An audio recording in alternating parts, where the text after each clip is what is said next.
Hello, and welcome back to the channel, and welcome to another indie show review. This is the second of three that I'm recording live on Twitch to sort of, backlog, backdate everything that I'm doing. I am Dan, DP Depreezy, and what show are we talking about? We are talking about DKW Dropkixx Wrestling Gold Rush from Saturday, 27th of April, Prospect Hall, Woodford, England, Essex, whatever you call it. Gold Rush. A night of huge championship action with a grand total of 2 title matches and a briefcase match. Not sure if that counts as the title or not, but that was also on the line here. This is my first time at the venue. The venue was nice. It was raining. I was there a little bit early. I was the first, I think, fan there. I'm still not used to the idea of not queuing, or at the very least getting to the show just before doors open, because again, I think I got there like 45 minutes before the doors open and it was no one there. There was like someone who works for the company in the parking lot area, and then that was about it. Now the only issue is, of course, from there the venue it's kind of down a side street, so it's like you can't go back to the main road easily. It's a bit awkward. It ain't too bad. It's just a bit odd. The venue's fine though. The venue's small. It's about 100 people, I think. But yeah, I didn't count the seats. I'm not Dave Meltzer. But alas, we'll move on. Of course, this was for 27th of April. This was DKW Gold Rush. So let's talk about it. Open up the show, we have host Danny James, does the general intro, out come the referees, and etc. And then out comes Founder Jackson, who of course holds the All or Nothing briefcase, which is similar to the Money in the Bank. He teases that he'll be finishing tonight with the British title, which is of course the World Heavyweight title. So we kick off the show with the DKW British Heavyweight Championship. I legitimately feel like an audible was called to have that match open just to annoy Founder Jackson. Apologies. But yeah, I feel like it was called to just annoy Founder Jackson. It was quite funny. So yeah, we have challenger Ryan Curran, who we've touted as being like a young Samoa Joe type character, with the way that he dresses. Taking on champion Tom Edwards. This match is for the world title. Opening up, so here we go. There's plenty of back and forth between both men, and before the action spreads to the outside, Ryan almost hits a fan, and that momentary distraction allows Tom to hit an eye poke and take control with a backdrop on the apron. Tom has control of the match until a sudden burst of adrenaline allows Ryan to hit a big elbow, which follows into Ryan attempting to get Tom in a figure 4 using the ring post, a la Bret Hart, WrestleMania 13 against Stone Cold Steve Austin, that sort of thing. This ultimately does not work out for him, so he gives it up. Back in the ring, the momentum continues for Ryan as he landed move after move. Eventually Tom takes it back though, and after a small package, which only gets a 1, he gets a weird fireman's carry flatliner. I don't know what it was entirely, but that does get the 3. Afterwards, he hits a neutralizer as well on Ryan, and then a spine buster from Ryan follows because Tom is gloating. Ryan recovers, and then Ryan hits a spine buster on the top, which then leads to Founder Jackson coming out and attempting to cash in, but he's then thwarted by Andre Williams, who he's fighting later on for the briefcase. So that teases that match for later on. I rated 3 stars. I enjoyed the match. It was a good opener. I'm surprised it was the world title in the opener. Like I said, I'm still pretty sure that was an audible called to try and just annoy Founder Jackson, because he said, I'm going to end the night with the title, and then boom, straight into the world title match. However, fun match. I enjoyed it. Tom's a really good heel. He's just a really good heel. That's the best thing I can say about it. It's just, like, honestly, like, and Ryan is a good babyface. However, I feel that the result was a little bit foretold. I don't know. I feel like Tom's got more experience. I feel like Ryan has a tag partner to worry about as well. I think there's more to it than just, hey, I want the world title, because then that might cause a rift between him and Harry. There's layers to unpeel there. However, we move on. Good opener. We move on to a match that was touted as England versus USA. So, of course, we love those. We had, of course, Ashley, a standout from DKW Academy, in his debut match, or at least his debut actual in-ring match, taking on Nathan Blade, who is touted as Warrior, who is from the US. Now, this was initially meant to be Ashley and Razor from the Luca Valentino brand, but for whatever reason, Razor was not here. So instead we have Nathan Blade, who's also part of the Luca Valentino brand, and American, I guess. But yeah. So the match was plenty of back and forth, which is a surprise considering it was Ashley's debut. Nathan Blade, I'm pretty sure it wasn't his debut, but I could be wrong on that fact. Please correct me if I'm wrong on that. I'm still quite new to DKW, so there's still a lot of things that I don't know.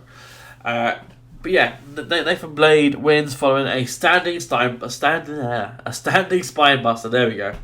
This was an alright match. It was Ash's debut, so understandably he was a bit rough around the edges. Meanwhile, I'm not sure about Nathan Blade. They didn't really mention him other than he's big and from America. He seems to be good from what little I've seen of him. It was quite a short match as well.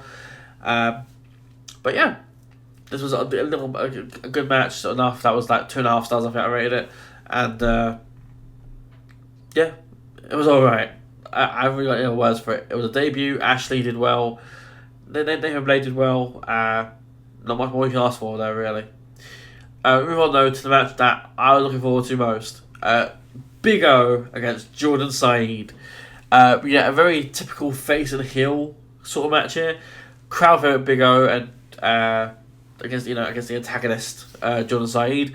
They do a lot of the corner stuff where it's I'll go in the corner, whoa, and then Jordan will be go in the same corner, boo, and then do another corner, etc, etc, etc.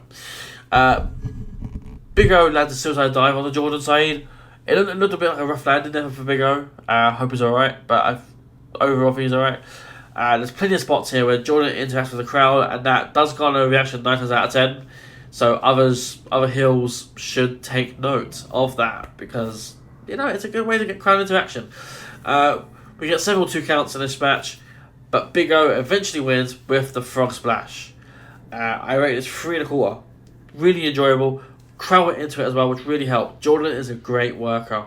Jordan is great. And of course, he comes from the DKW Academy, as do a few others that I can't remember their names off the top of my head. But yeah, DKW is the spot where they potentially grow future stars who might even appear on WWE. That was it. One of them pretty deadly. I think it was Elton Prince. I think he comes from DKW Academy as well. So that's something, because he's currently in WWE. We have an interval now, and then we move on to the second half of the show, which kicks off with the All or Nothing briefcase match between holder of briefcase Fallon Jackson and Andre Williams, who is touted as the Perfectionist. Andre Williams is the guy I couldn't remember the name of at the last review that I did with Ray Wrestle. So apologies, Andre, if you do watch this. I now know your name.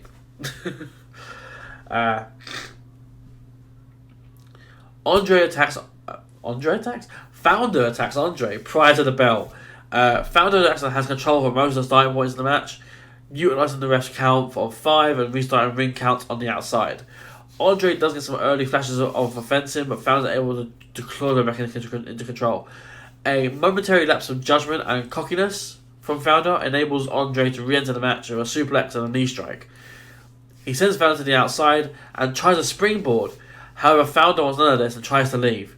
He encounters then Ryan Curran, who prevents him from leaving, who attacks Founder because Founder attacked him. Is that not a DQ? He literally laid his hands on Fallon Jackson. Is that not a DQ? Come on. Anyway, back in the ring. Andre sets up for a forearm, but accidentally hits the ref. In the confusion, Founder grabs to the briefcase and whacks Andre over the head with it for the 3 count. I rated this 3 stars. Good match. I'm impressed with Andre Williams. He impressed me in the Battle Royal I saw him in at the last show in March. And he impressed here too. He didn't win the contract, which is I guess understandable when you're hit over the head with a briefcase. It knocks you out. But yeah, other than that, Founder gets the pin for the win, and Founder is still your all-knowing briefcase holder. And he hasn't won the British title yet. Hey you. Yeah, you. Do you like this video? There is a button. It's a very sexy button. It says subscribe on it. I wish I could click on it, but YouTube won't let me. Damn fuckers. But you might towards the end of the night. Let's find out. Your main event was a three-way dance, whatever we're going to call it, for the DKW Showcase Championship. We have Peter Miller, Mustache Man. We have Axel Woods, the Woodsman, the champion, of course, and Ricardo Borg. I'm not sure if I'm saying it right, but I want to take a minute to just talk about Ricardo Borg because I'll put a picture on the video. You're not on Twitch because you won't see it on Twitch. I might have a video actually. I might have a picture on my phone. Give me a second. There's just, I don't know. Like you've got to see Ricardo in action to understand what I'm talking about, but it's very unique. In a good way, but also just a very confusing way.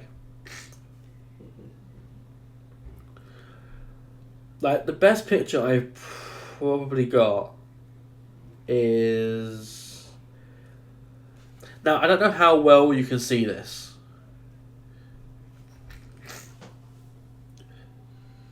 But that there is Ricardo Borg. He wears camouflage gear, camouflage jacket, while also wearing a hockey mask that's shaped like a duck head. Yeah, it is a bit more closer one for you.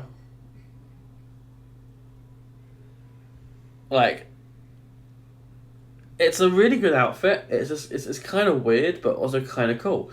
And then that's him. Zoom out. There we go.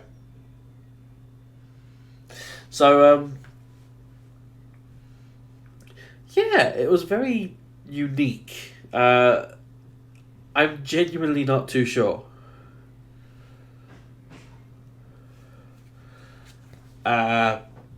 Legitimately, it was a very weird character. It was the first time that I've been conflicted of like, do I like this? Is it a bit cringe? I'm not too sure.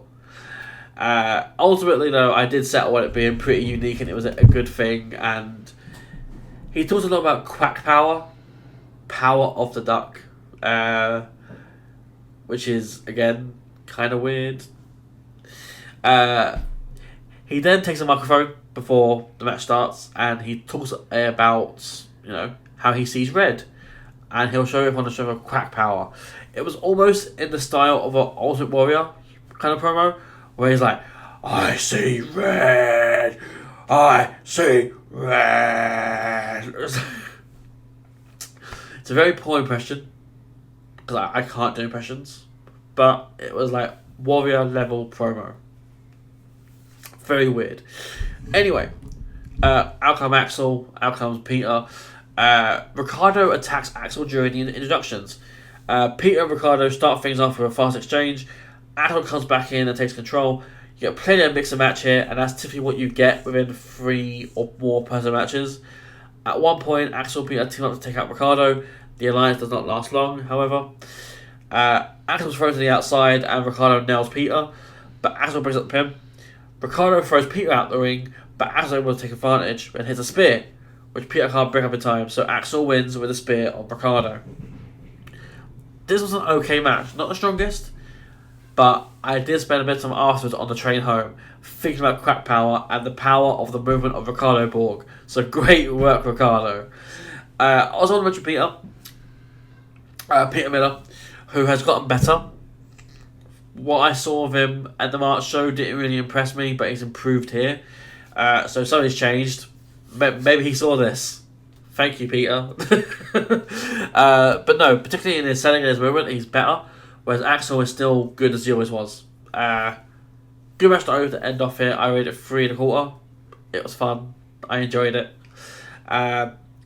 Ricardo is a standout because of just the character of Quack Power, and he sees red. So weird. Of course, though, that brings the end to this review. I want to shout out this little thing, which I still got from Gold Rush. This is like all that old style thing. You can see at the bottom here, Ashley Razor, which was meant to happen, but it didn't. But that's what that is. It's kind of cool for Gold Rush. The next shows they've got coming out, you've got here Beach Battle,